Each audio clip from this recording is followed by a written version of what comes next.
So we will start, but by the first question: who you are as an architect, and how do you define yourself, but by what you do? Well, I've grown up in an architectural family with my father, Utzon, who somebody may know, particularly about the Sydney Opera House. But of course, there's so many other buildings, but he's mostly known for that. But because of that, I've come to architecture with a lot of input from all sorts of inspiration, and I became more interested in architecture when I got older. Of course, when you're young, you can choose anything, but I saw some architecture which made me think I like to be an architect, because I like the design process. I like to build around people. I like to build something which suits purpose, sits well in the landscape or cityscape, and I like the success of the building is actually how satisfied are the people who use it later on. Of course, I need to be satisfied myself, but I think those two things come. I don't have this aspiration to make something big that comes into the magazines, because it's more interesting to make something that suits the purpose and suit the people who are going to use it for the next 50, 100 years. Maybe you can share with us your best experience, your best work, or your achievement in this way of transforming the environment or serving the interests to the community.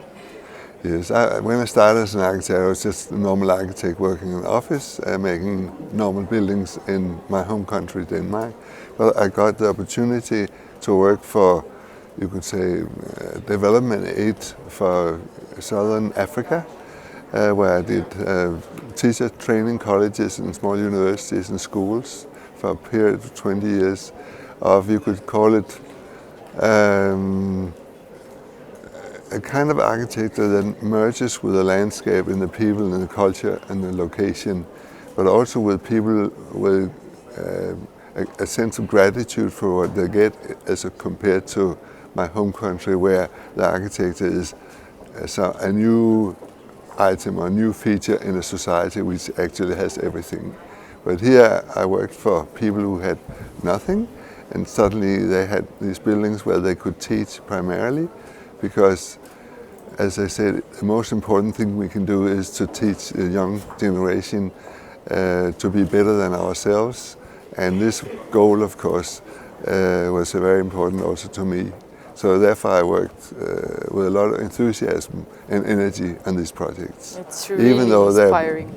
They're perhaps not the most, you could call it, it's not global world architecture, but they're very nice places to be.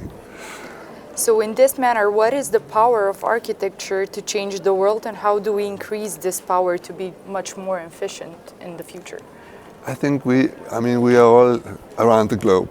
We are humankind. We have a head, 2 arms, 2 legs, a body and thoughts, and we have a background of what we've grown up with as a culture. But we all have the need to be able to sleep, to work, to perform leisure activities, and to live in general. And the framework for that can either be something that keeps us out of the cold, out of the rain, or it can keep us out of the heat. And it can store the stuff we produce and so on. And in that sense, there are similarities throughout the world. But to be able to do this, I think it's very important that we bring the level of knowledge among people up to a relatively high level, because otherwise there will be a group leading the rest. And I think that the way that we do what we do as architects can greatly influence a local culture, in the sense that they can either have facilities that they didn't have before that enables them to progress the society to a higher level, or it can be buildings that, like the Sydney Opera House, suddenly becomes an icon for the country, and also it becomes a center for that part of our society which takes care of the performing arts. So that can enhance that. It's like a friend I had who was a politician. He said, we want to build a swimming stadium. And everybody else said, no, we don't need that. We don't have any swimmers here. He said, no, that's because we don't have a swimming stadium. And we had a swimming stadium. You'll see there will be 1 or 2 or maybe 3 future swimmers that will make the Olympics. And so they made this. Amazing. If we hadn't made this swimming stadium, they would still have been walking around without any knowledge of water. So how do you see the evolution of public interest in the future architecture? I think when I think about architecture, I somehow or sometimes feel it's a bit sad that we don't include it in our school's curriculum. We learn to read, to write, do mathematics and some other things that we do through the first 7 years of our schooling or 5 years of our schooling. And I would love to include some sort of awareness of our surroundings as part of the curriculum, that people get to know from when they're little that this is a nice place to be and how can we make it nicer, or where do we go, because these people will later on be the decision makers for our society. And if they have a underlying understanding of what makes a nice society, physical society, and what destroys a physical society, there might be a better chance for developing what we do as human beings, the man-made surroundings that we make. We raise the level of apprehension of all of this. So we get better cities, we get better communication, we don't make too many wrong decisions, like Los Angeles, for instance, which is a hopeless place. It's a blot in the landscape of man-made structures. So how does the future of architecture looks like to you in this era of augmented reality, sustainability, climate change, and so on? Throughout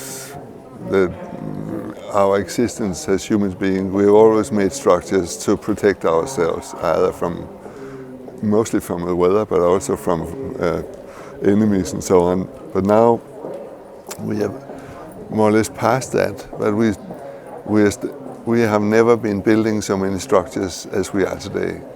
The society at the large, anyway, certain parts of the world have become more and more affluent and can afford to make larger structures.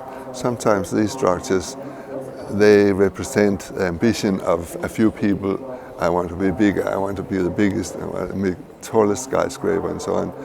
I don't like to go that way. I think it's much more important that the structures that we build relate to the life that we live and inspire our lives.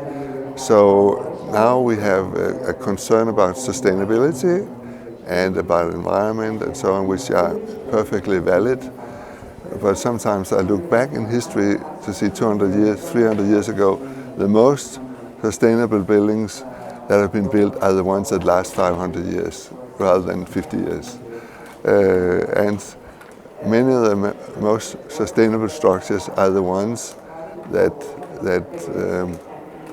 can be used for many different purposes.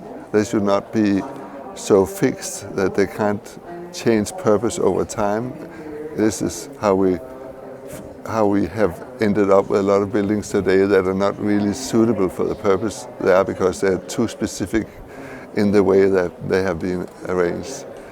Not to say that you can't have a specific building like a church or a mosque, of course, but if you have, I know from Copenhagen, they made a lot of offices at one stage and suddenly found out that there were no need for them. So they had to remodel them into residential buildings, which is a limited success. So sometimes I feel that we as a society, because it entails not only architecture, also economy and politics, that we jump too far ahead simply because we create work by building buildings. and suddenly you look back and say, why did we build this building? Which I suppose in a society with many approaches to life, that it's possibly necessary.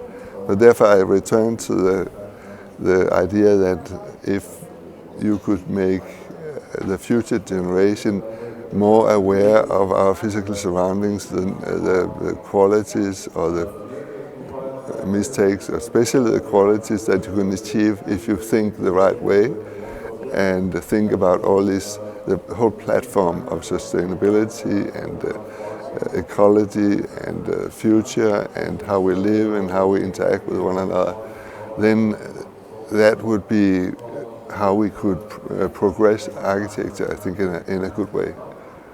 So what is your message to young people wishing to become architects and maybe to schools who are teaching architecture? I think being an architect is a great privilege because what we do influences the work and life of so many people, and hopefully in a good way, sometimes not in such a good way. But I think the best way, I was educated myself partly in Australia and partly in Denmark. And the part in Australia was very technical, the Danish part was more design oriented. And I found that the combination was actually quite good because I've since found that being able to look into the technical aspects that make my design more suitable for the construction, for the economy, and I know how to use the different effects, but without just drawing a shape and say, build it to somebody. So I like to be able to, I would say to students, it's a bit like if you have little blocks of wood with letters on them, and you give them in kindergarten, and they stack them on top of one another, it's gibberish. But once you get to learn the language, in the end you can make some wonderful play like Shakespeare. But you need to learn the basics. You need to learn the craft before you can develop your own style or your own approach to architecture and be able to be an asset to the society where you live. Thank you, that was very inspiring. Good. Thank you very much. Welcome. That's